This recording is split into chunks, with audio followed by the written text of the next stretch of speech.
It's good to be here in person rather than being on a Zoom screen. As I was thinking about the report, can I have the presentation up, please? As I was thinking about the report highlights, I'm not going to share all the key elements, themes which are there in the report, but I'm going to share a few key elements which will give you a sense of what the report is about. And I'm reminded of a time I was here at this same stage in 2011, and we had released a report on what the size of the Indian retail market will be in 2020. I had put forward a figure at that point of time. Somebody said, "Oh, you can put out a figure. You don't know whether you're going to be around 10 years later." And I wasn't there the 10th year because 2020 obviously it did not happen in person. But in 2022, I'm there, and great to see that some of what we had thought about 10 years back actually has panned true. This report, however, doesn't attempt to do that. And one of the reasons is what you see on this page. The Economist this morning had an article about saying how inflation, geopolitics, volatility, could it lead to another lost decade for the emerging economies? Candidly, nobody knows what the answer is going to be. A few months back, none of us sitting in this room would have imagined that there is going to be the situation which is happening in Europe. People thought that the inflation which is happening on the oil front, whether it is palm or otherwise, is something which is going to be a temporary phenomena, but that has not turned out to be the case. The reason I'm highlighting this is many times we get into this position in terms of saying, let's try to forecast what's going to happen. I think the events of the last 2-3 years have made it very clear that the ability to forecast in a narrow range for over short time periods is something that everybody gets wrong. One of the earliest lessons that I learned in consulting was to say, actually, whenever you see a prediction, it probably overestimates in the short term and underestimates in the long run, right? But that being said, let's look at some of the facts. The first is to look at how retail has recovered over the last 2 years, over the last 1 year. And one of the important things, as you would see from this slide, and thanks to RAI and its member constituent for sharing some of this information, that it is not a one-size-fits-all. You see the recovery on this page. It's higher in some categories, it is lower in some categories. If you look at regions, you can find out there are some regions where the recovery is stronger. You can find there are some regions where the recovery is weaker. The reason for putting it all together is to say, yes, there is one positive news, which is if we look at how growth was happening, it is on the right track. But if we were to take a view of how it has panned out over the last few years, so I was talking about 2010. If you look at over the last 10 years, the 10 to 20 decade, the retail industry, the consumption grew by about 12%. Our sense is, given what has happened in the last couple of years, there is going to be a marginal drop in the same going forward. There are two caveats that I would put here. The first, I will just like to take a poll of the people who here in this room started working more than 30 years back. Their first job was more than 30 years back. Anybody more than 40 years? I'm assuming nobody more than 50 years. Okay. Anybody more than 20 years? Do you remember your first salary? Yeah? When you recall your first salary, and if I ask you what it is, you will not inflation adjust it. My first job was with Asian Paints. This is more than 26, 27 years back. And I remember how much money I got at that point of time in the bank. I don't inflation adjust it. When you look especially at 10-year periods, the important thing to highlight is what is 1 crore today, 1 lakh today is going to be a very different number 10 years down the line. So while we keep this in mind, and if you do it in dollars, some adjustment happens, but this is one thing to keep in mind. But the positive news is things are moving and moving in the right direction. Interesting thing is, if you look at the decade of 2000 to 2010, 2010 to 2020, and 2020 to 2030, we are going to see double-digit growth, which is actually where the power of compounding starts to come in.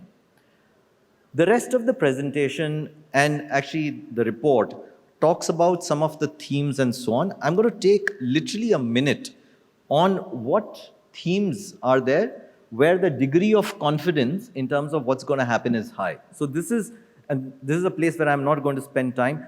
This is going to happen. Many of you may actually say this is already happening. Okay, we are seeing seamless retail. I think the number of discussions which have happened over the last 3, 4, 5 years in terms of seamlessness is very high. Thinking about new revenue models for retailers. Kumar just talked about revenue-focused digital signage being a revenue model for the small retailer. So new models emerging are happening. Rise of ecosystems, again, these are all things which are happening.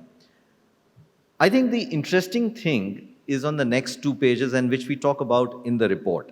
Number one is these are 3 themes that we think are going to pan out significantly over the next decade.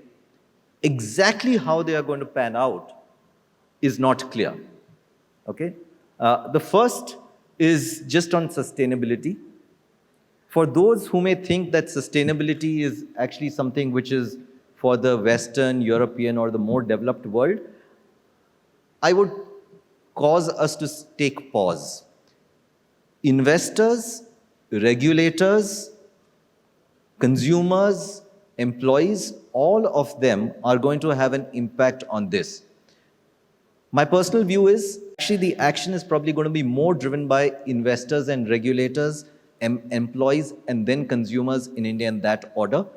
But the implications that it poses for retailers are very significant. The third is, along with agile, sprint, AI is probably one of the most abused words over the last few years. But we are probably going to truly see the impact of this happening. And this is not AI in its infant avatar, but AI with its true potential, which actually has deep implications not only in terms of how the store, physical or virtual, is structured, but also in terms of what the role of the employees ends up happening. And finally, Metaverse, which I think is an important thing to think about. I'd like to end with one piece where I think there is going to be some discussion tomorrow as well, which is around open questions.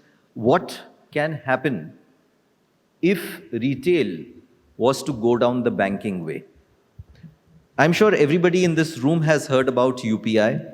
I'm sure everybody in the room has heard about how digital banking has created an opportunity and a challenge for players. In some discussions today, there was a discussion on the store. I actually was reminded on the discussion on the store, similar to the discussion which used to happen on terms of the role of the branch 20 years back. Biju made a point in his presentation in terms of customers coming to store, customers coming to products versus products coming to customers.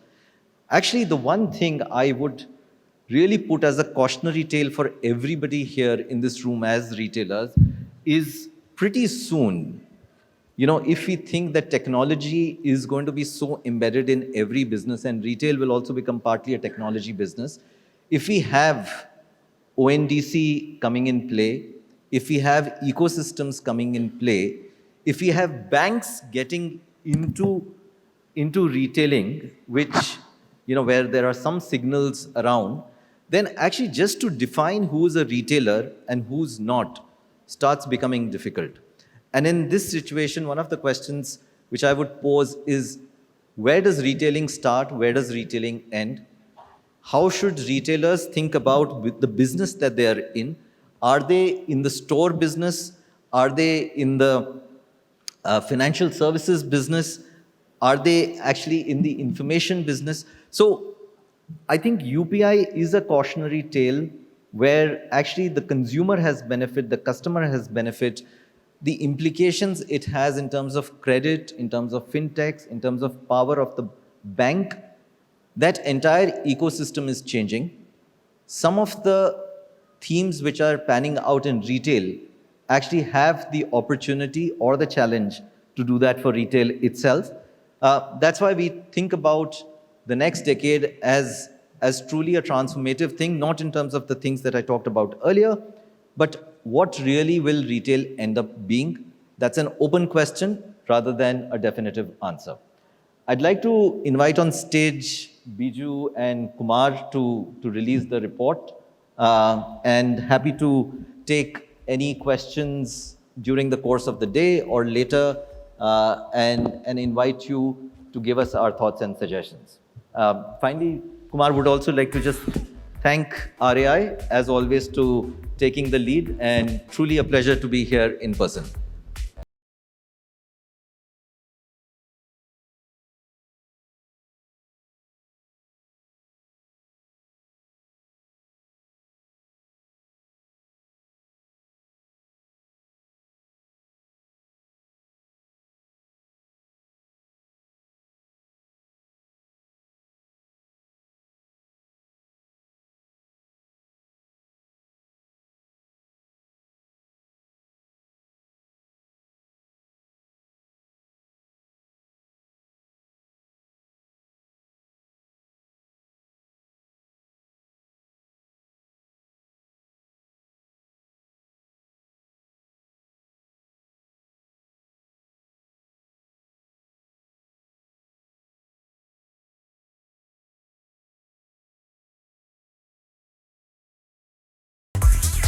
I think just one second.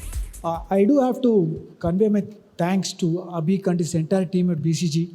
I think they're always available to us to kind of open up our brains, to let us do our thinking along with them.